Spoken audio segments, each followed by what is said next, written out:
Hello, and welcome to the What's Up London show. I'm your host, Jennifer Slay. Before we start today's episode, I want to take a moment and acknowledge that the lands that we live on here in London, Ontario, are the traditional lands of the Anishinaabe, Haudenosaunee, Lenape-Hawk, and Shinanton peoples. I sincerely express my gratitude to the Indigenous peoples and their ancestors for what I and my family have received as settlers on this land. I also acknowledge and show gratitude to my ancestors who came before me, who made it possible for me to be sitting here today.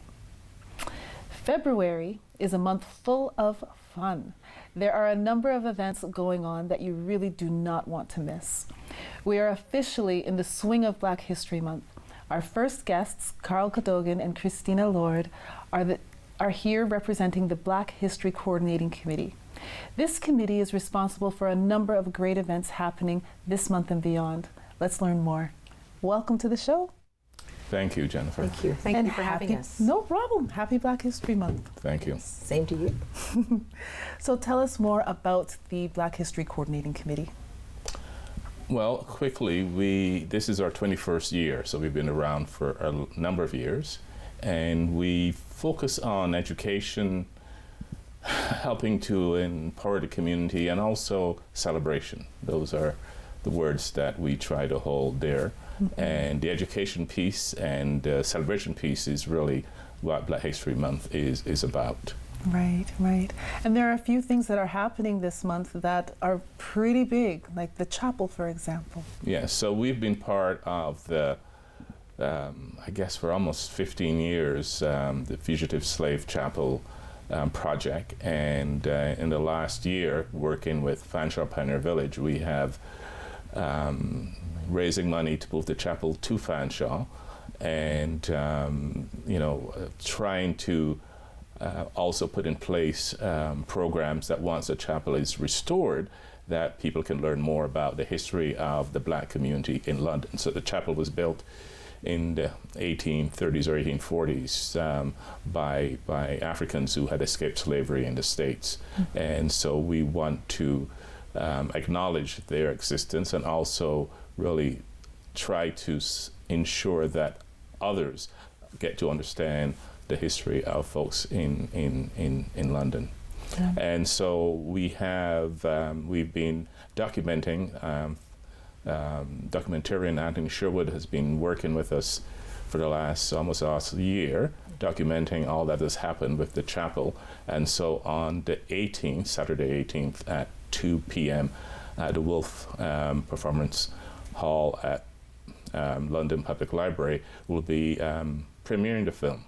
Mm-hmm. And so we hope that people will come out and learn about its history.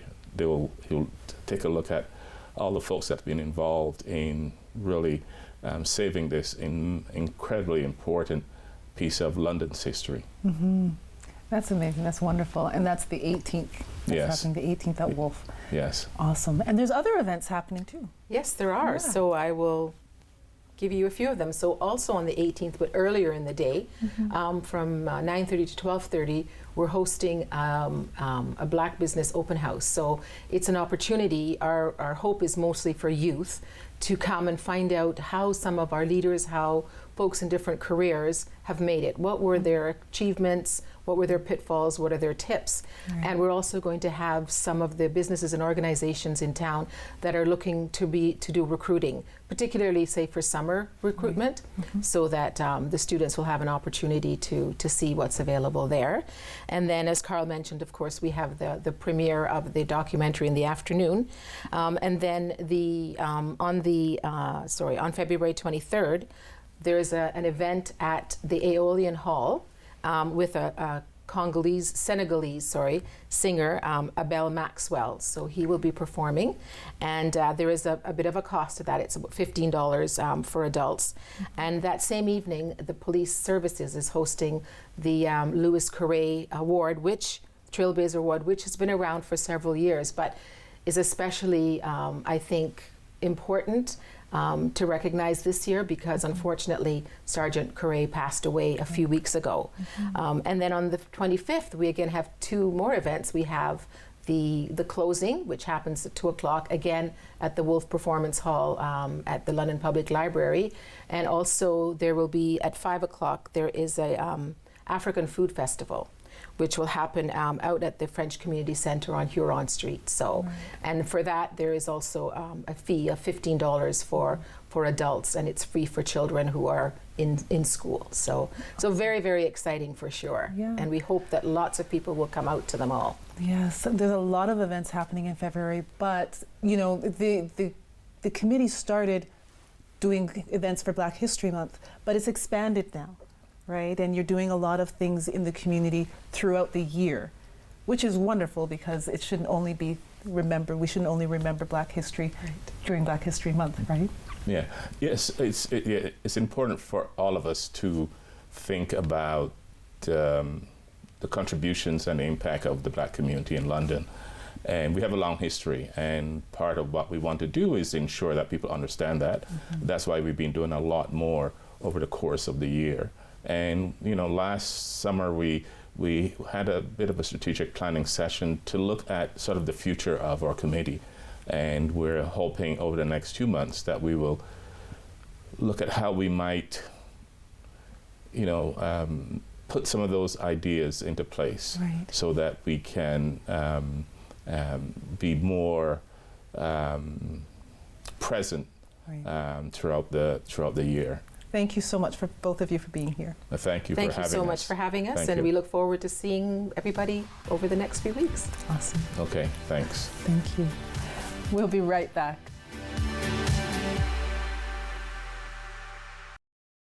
This program is brought to you by the following sponsors.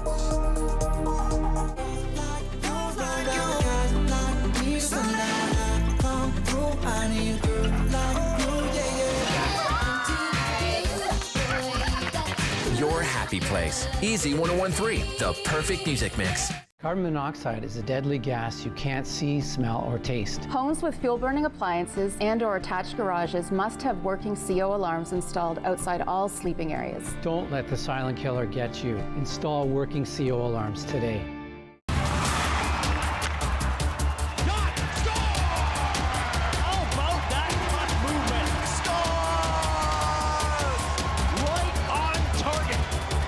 Night's action on Rogers TV.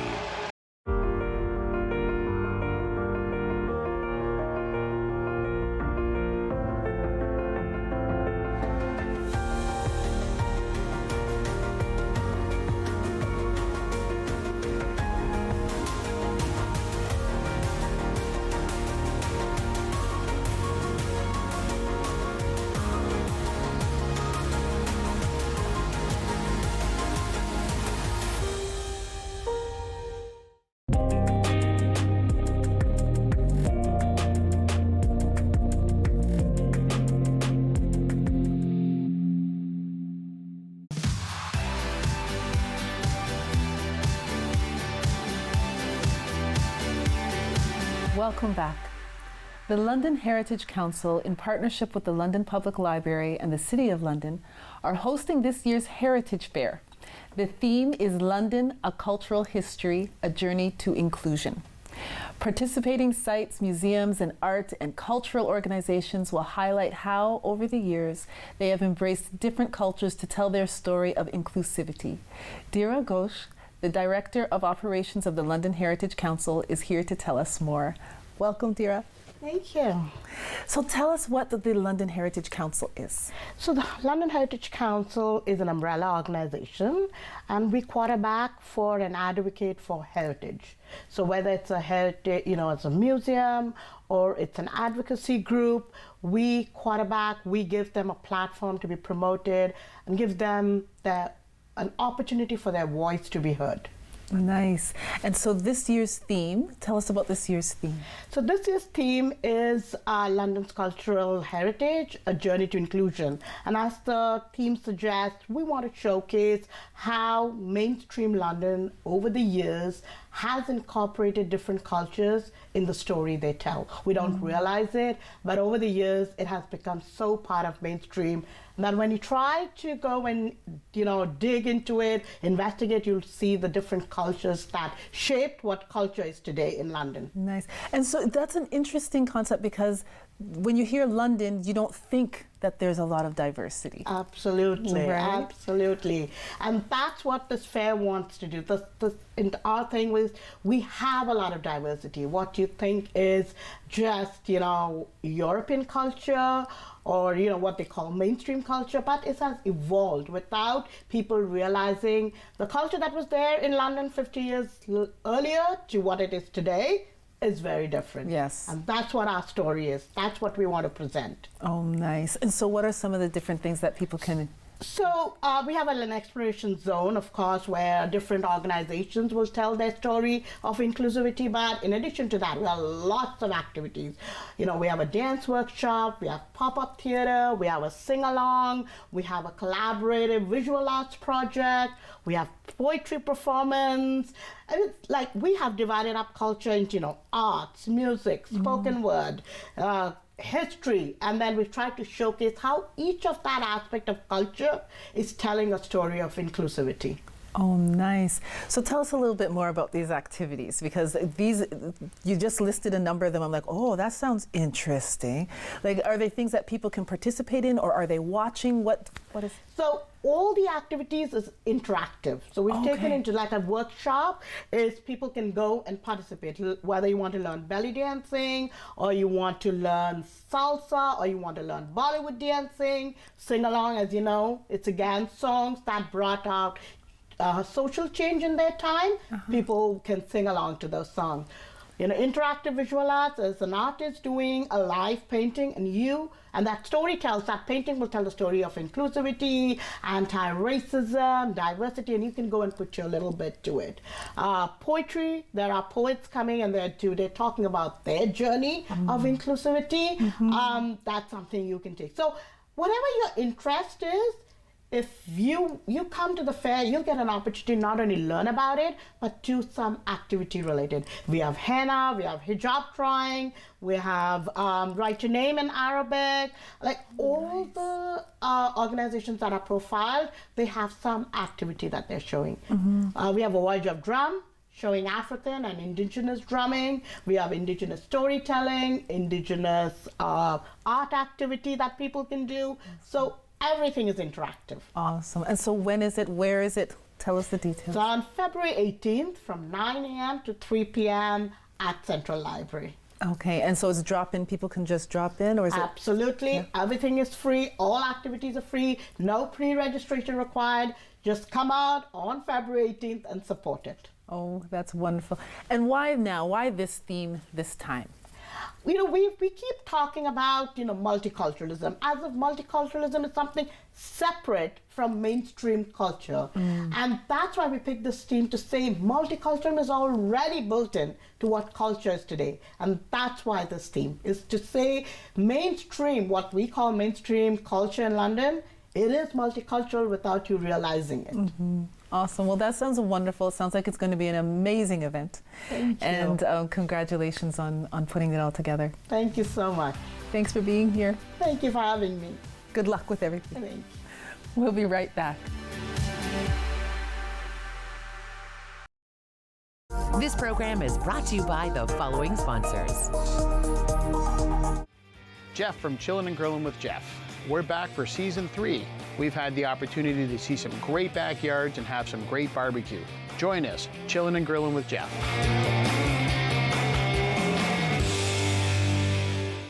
Hi, I'm Dan Mailer. I'm the host of London Lights, the show where we talk about notable Londoners who have made a big mark, big impact on the world of music, entertainment, sports, politics.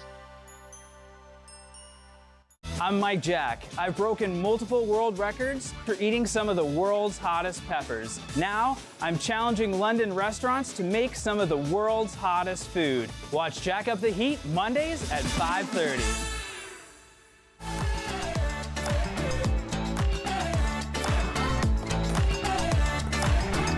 With clubs, leagues, and courts in every province and territory across Canada, squash is the sport for wall-to-wall fun, fitness, and friendship. From coast to coast to coast. Learn to play and you'll want to do it every day. Squash. Play inside the box.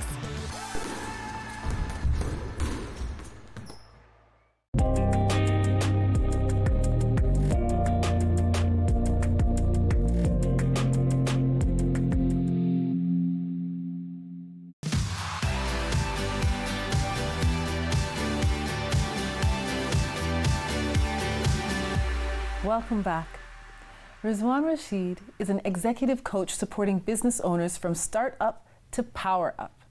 Having created a private peer advisory group bringing growth-minded entrepreneurs from non-competing industries together for collective wisdom. This is London's best kept secret by executives of giant organizations, now available to small businesses in town. Welcome to the show. Thank you so much, Jen. When you say small businesses, I said business is everyone. Sometimes when you say small, people are like, oh, my business is not small, I'm big.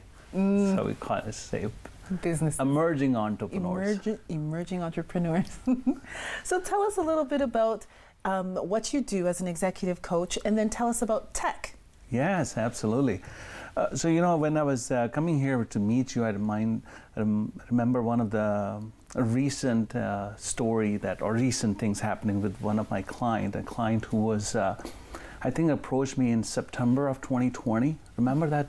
The COVID days. So long ago. Everybody was like scared and tired of everything. In September, she set up a meeting. She was my client to do an exit meeting.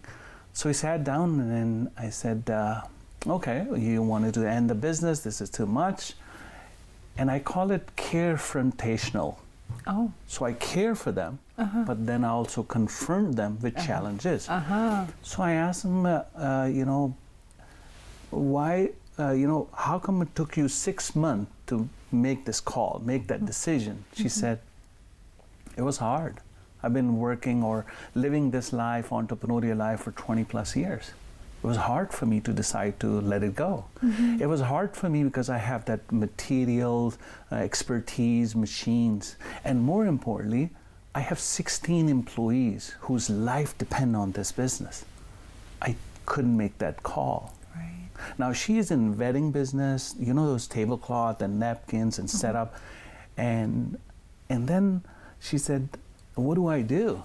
So I said, let's think about an idea that you can utilize your current, machines, skill set, and then the expertise you have, and figure out what we can make. Remember that word pivot was tossed around all the work? Yes. So at that session, we figured out she could make, with the current things, masks. Remember back then, 2020, mask was the rarest commodity and no one could find one. So she make 1,000 masks and hand it over to the hospital here in Mississauga, where her daughter works. 2 weeks after, I got a call. Said, Riz, do you know what happened? I said, what? I got an order for 100,000 masks. Wow. So nice. Fast forward now, she has transformed our real pivot, what I call constructed pivot or change. Now she's in PPE industry. This is what they want to do, how I can do it better. And this is my life journey for quite some time, and I'm loving it. Yes, I can tell just from you speaking and telling that story. You can see in your face that this is your thing, this is your jam. Yeah. So tech, tell us about tech. So, this is, I call it the best kept secret, right? So remember that old stories, or we have known this, that, Warren Buffett and Bill Gates and all these top guns will go out in those cottages and do brainstorming. So they are from different industries, but they brainstorm for different product, different services, and come back after a week and figure out something amazing. Now that idea is out and that channelize it, now we kind of figure out, okay, how we can put this process into every category of business. Now, it used to be for the people or the executive for 100 million plus businesses, but with the tech called TEC, the Executive Committee of Canada, which I'm proud to be Tech Canada Chair for here, Southwestern Ontario, we're building a peer advisory group where we bring in, executives, CEOs, founder, president from those businesses, from non-competing industries to come together for collective wisdom. When we come together, so I call it, there is one part is that the executive coach, I was help them figure out clarity, make their actions and hold them accountable to do things. But now I have not one, not two, but 4 ways to support small business owners. So as a tech group, what they do, number one, and top to me is highest quality is that not only qualified, experienced business owner themselves, they have that experience to do it, but now they are surrounded by 15 other, and this is not a big group, just 16 members going to use collective wisdom to figure out what are the issues, what are the challenges, what are the strengths we can come together and figure out what we can do together. Definitely strength in numbers. Yeah. Yes. And well, I'm hoping that, I wish you the best of luck with it, because it sounds like it's an amazing opportunity for businesses to grow, to pivot, and to do what they need to do to be successful. Absolutely. Thank you so much for being here. Thank you so much, Jen. We'll be right back. Do you have questions about menopause and the menopause journey? We've got you covered. Join us for the Modern Woman's Menopause Show, and hopefully we can give you some answers. And of course, my friends, don't forget to sparkle. Monsieur de Champlain, when I finish paddling through this wilderness and reach China, I shall greet them wearing this. Monsieur Nicolet, your mission shall be for the honor of the king and the Holy Faith. In the summer of 1634, Jean Nicolet set off from Quebec to find a trade route that would link Europe and North America with China. But where is it? Further. I know the place you are seeking. For months, Nicolet pushed through the wilderness, searching for the Western Sea. Goja! Mississippi! What did he say? He says, Mississippi, great water. Mississippi, the sea, China. Jean Nicolet was wrong. It was Lake Michigan, not the Pacific. But others would follow his dream, Joliet, La Salle, the La Vérendrys, and they would map most of North America from the Rockies to the Gulf of Mexico.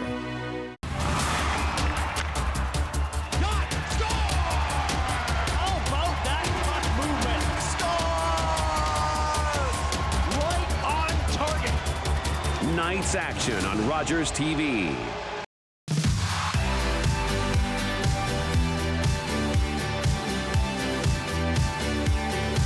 Welcome back. Are you ready to hear about an evening of drinks, dogs, and deception? Peter Mennie presents Mind Games, a magic game show where he will give away thousands of dollars in prizes. Or less. Or less.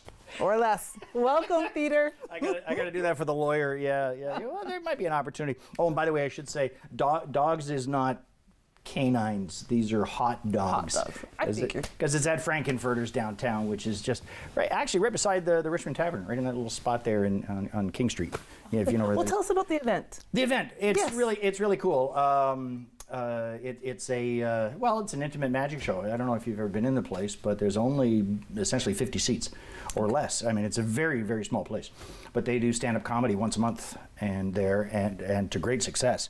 And so I approached Dave, the owner, and I said, let's do a magic show in there. And he said, yeah, it's a great idea. So it's basically stand-up comedy, but it isn't. It's me doing my magic show, which I've been touring in this kind of venue for a lot, but not much of an opportunity to do it here in London. So I thought, I'm in the middle of my book tour, so I figured, I want to thank you for the opportunity. Tour, yes. Yeah, to hawk my 2 new books. One is How to Be a Has-Been Before You Never Was.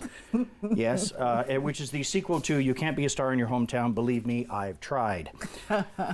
Which ironically, I'm on the network that made me a star in my hometown. However, no, that's just a silly little thing. It's an opportunity to perform locally for local people. So that's what the books did well. You said it was number 33. Number 33 on the bestseller list. Ironically, in Lucan. Yeah, it never sold well. It never sold well here in London, but out of town it was a great bestseller. So anyway, I also want to show you a little bit. We got some time, and I want to show you a little bit of what I'm going to do. Okay. Now this is not.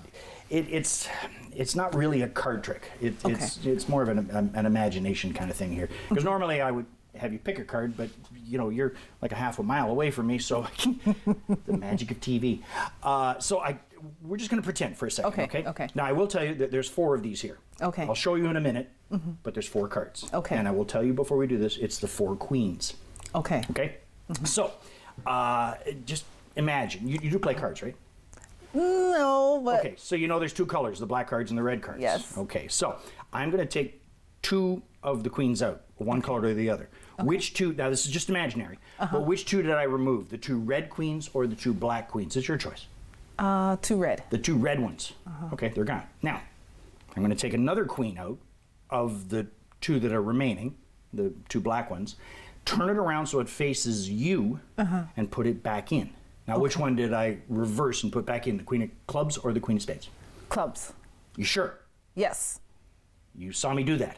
Sure, yes. She's crazier than I am.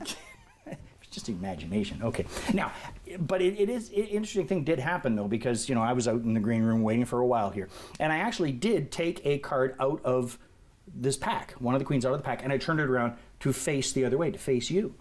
Yeah, I did, actually, before we got started. Now, I should say we didn't set anything up here. That's important. We did not set anything up here. Yeah, she's impressed. You can tell. Yeah, and the studio audience is going nuts. Yeah. Now I know what you're thinking. I know what you're thinking. Maybe.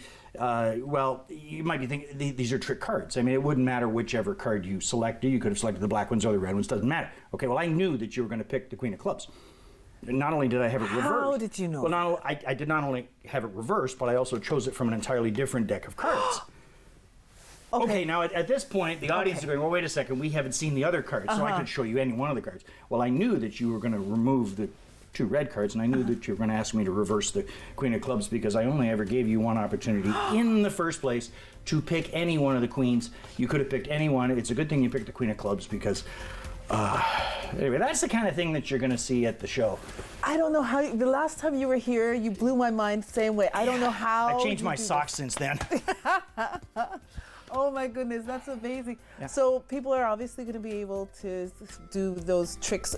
Is it interactive show? Oh, it's fully interactive. Yeah. And that's the cool thing about Frank's. Frank's is very small. It's the front row of the audience is as close as we are, right? Which is great. I love that intimacy. I really want them to be right there. I spent 30 years doing card tricks at tables and restaurants, so I love the fact that they're right close to me. And that's what Frank's is. They're right there. It's fully interactive. It's an hour long, and it's only $15. Just search for Mind Games, Peter Mennie's Mind Games on Eventbrite, and it'll pop up. Well, thank you for being here. Always a pleasure. Say goodbye. Thank you for watching and for listening. Please show your support to our guests by visiting their social media pages and supporting their events. I look forward to being here again with you next week, and I ask that you please like, comment, and share this episode with your friends. Be well, take care, and I'll see you next week.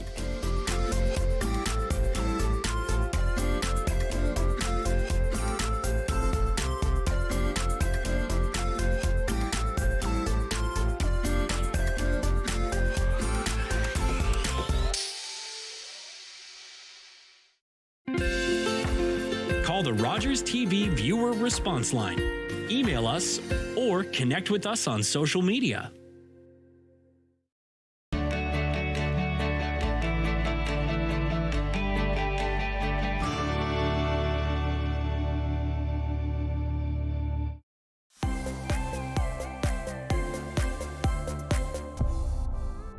Rogers TV has given me the opportunity to be involved within my local community, where I have met plenty of new people, experienced new things. I have done various production roles such as graphics, live audio, and camera work. Recently, I have been a part of the London Knights Rogers TV crew, and I have had a wonderful time there, being part of such an amazing and diverse group of individuals. I highly recommend it. It's about sharing and caring. It's about doing and belonging.